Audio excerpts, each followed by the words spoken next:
गुरुर्ब्रह्मा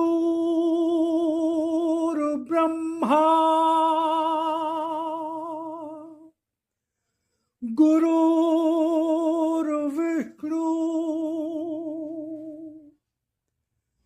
गुरुर्देवो महेश्वरा गुरुर्साक्षात्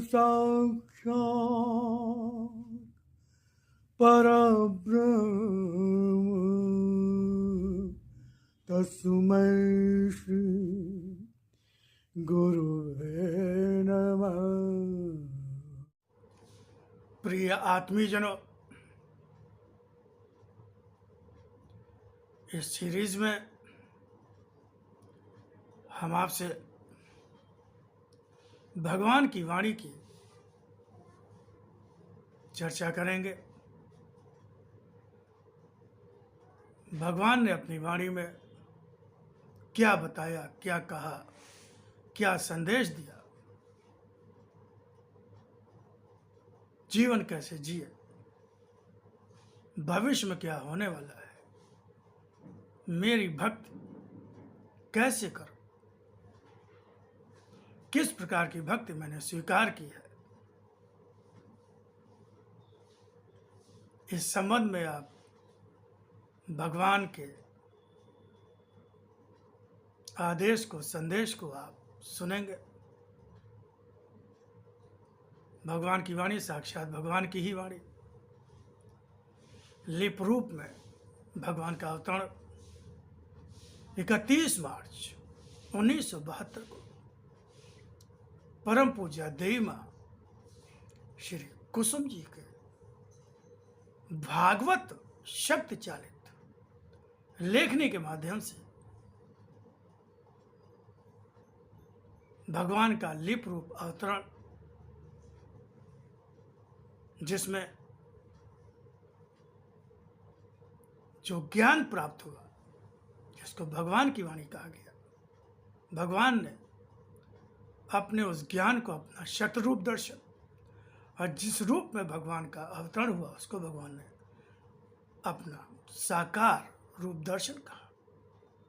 जो भगवत ज्ञान लिप रूप अवतरण के माध्यम से प्राप्त हुआ, उसको 400 से ज़्यादा वाणी खंडों में संकलित किया गया। देवी माँ ने स्वयं की भूमिका को भगवान की वाणी में प्रत्यक्ष लेखिका, संवाहिका, संकलनकर्त्री, संचायिका इस रूप में रखा। देवी माँ ने और भी बहुत सारी पुस्तकें अपनी बुद्धि से, अपने ज्ञान के आधार पर, चिंतन मनन के आधार पर लिखी है। लेकिन भगवान की वाणी साक्षात अवतरित ज्ञान है। ये किसी धर्मशास्त्री, धर्ममर्मज्ञ, संत, सन्यासी, सिद्ध या देवी माँ ने स्वयं सोच विचार का, चिंतन मनन से अपने बुद्धि ज्ञान के आधार पर नहीं लिखा है। ये भगवान का अवतरित ज्ञान है। कामकोटि कांचीपुरम जगत गुरु श्री शंकराचार्य जी ने भी देवी माँ के आध्यात्मिक कार्यों की प्रशंसा की है। लखनऊ विश्वविद्यालय के विश्वविख्यात भारतीय प्राचीन इतिहास के प्रोफेसर C.D. चटर्जी ने भी देवी माँ के द्वारा प्राप्त भगवान की वाणी के ज्ञान को भगवान श्री कृष्ण की वाणी ही बताया है। देवी माँ को बहुत से इंटरनेशनल अवार्ड्स भी प्राप्त हुए, और भगवान की वाणी को अपने देश में, कई प्रदेशों में और विदेशों में, सिंगापुर, मलेशिया, इटली, अमेरिका आदि देशों में भी भगवान की वाणी को पढ़ा जाता है। तो अब आप आगे जो भी सुनेंगे वो भगवान की ही वाणी होगी। इसमें कोई विश्लेषण नहीं, कोई एक्सप्लेनेशन नहीं। जैसा भगवान ने अपनी वाणी में कहा है उसी तरह से आपके समक्ष हम रखने का प्रयास करेंगे। तो आगे सुनिए भगवान की वाणी। आस्था और विश्वास का आधार लेकर निशंक और भय मुक्त जिया जीवन ही साधना का रूप बन जाता है और उस रूप में स्वयं ही एक संचय बन जाता है, अनमोल हो जाता है। सत्य ही अपने साधक का लाभ है, जो साधना, भक्ति, पूजा, व्रत, उपवास करके सुख, संपन्नता और ऐश्वर्य न पाने से क्षुब्ध होते हैं और मुझे दोष देते हुए असत्य का रास्ता अपनाने की धमकी देते हैं, वे वास्तव में साधक होते ही नहीं। इस प्रकार की साधना करने वाले केवल अपनी स्वार्थी सिद्ध के लिए ही साधना के रूप में भक्ति, पूजा या व्रत, उपवास रखते हैं। उन्हें साधक मानकर मनुष्य खुद ही चला जाता है। स्वयं को देखो, तुम क्या हो? क्या वास्तव में सत्य के साधक हो? क्या सत्य की ही साधना करते हो? क्या सत्य की ही पूजा करते हो? क्या तुम्हारी पूजा पूजा है या पूजा के रूप में मुझसे कुछ मांग है? मांग के लिए की गई पूजा तो पूजा होती ही नहीं, केवल प्रदर्शन ही होता है। प्रदर्शन करने वाले को जीवन में जो प्राप्त होता है वह भी प्रदर्शन ही प्राप्त होता है। सत्य के रूप में कुछ प्राप्त होता ही नहीं। इसलिए किसी भी मिथ्या भ्रम में न फंसो, यह तुम्हें कुछ भी नहीं देगा।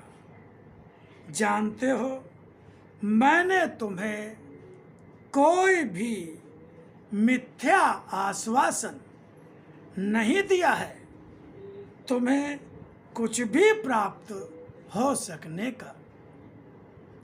संसार में रोग शोक फैलाने वाला मनुष्य का अपना असत्य ही है।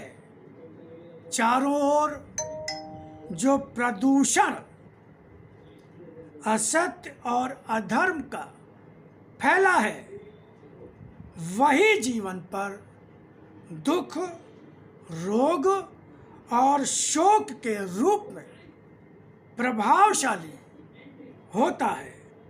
जिस दिन भी संसार में सत्य प्रभावशाली होगा, दुख, रोग, शोक स्वतः कम होते होते समाप्त होते जाएंगे। यहाँ तो सत्य का ज्ञान भी ना होना मनुष्य के जीवन पर सब कुछ उसके पास होते हुए भी अभिशाप ही है, क्योंकि सब कुछ पास होते हुए भी उसकी सुरक्षा करने वाला न तो साधन होगा तुम्हारे पास और न ही उसका समुचित प्रयोग कर सकने वाली बुद्धि। तब उन सब के होने से भी मनुष्य को कुछ भी नहीं प्राप्त होता। सत्य की साधना के रूप अनेक होते हैं, जिनको अपनाने से वास्तव में जीवन साधक का जीवन बन जाता है। सत्य के साधक का जीवन सत्य की मर्यादाओं से बंधा हुआ, सत्य की मान्यताओं के अनुसार कर्म ही करता हुआ होता है। इस प्रकार का जीवन सांसारिक अर्थों में तो कुछ कष्ट अवश्य ही पाता है, किंतु इन कष्टों में भी वह असत्य को नहीं अपनाता, अपनी सत्य की मर्यादाओं को नहीं तोड़ता। शरीर के कष्ट की महत्ता उसके सामने नहीं होती, केवल आत्मा ही उसके लिए हर कुछ होती है। आत्मा को कमजोर न होने दो। असत्य आत्मा को कमजोर कर देता है। अभी आपने भगवान की वाणी को सुना। एक एक शब्द को अगर ध्यान से ना सुना हो तो फिर सुनिए, बार बार सुनिए। निश्चित रूप से आपको ये विश्वास हो जाएगा कि ये भगवान की ही वाणी है। इसलिए इसको फिर से सुनिए, बार बार सुनिए। मैं भगवान की वाणी के शॉर्ट वीडियोस भी डालता हूँ। इसके लिए आपको मेरे अस्तित्व का सत्य चैनल और प्रखर वाणी चैनल, जिसका नाम मैं नीचे दे रहा हूँ स्क्रीन पर, इसको भी सब्सक्राइब करें। इस पर भगवान की वाणी का लाइव कार्यक्रम भी हम इस पर करते हैं, वह भी आप देख सकते हैं। ओम शिवाय। जय राम।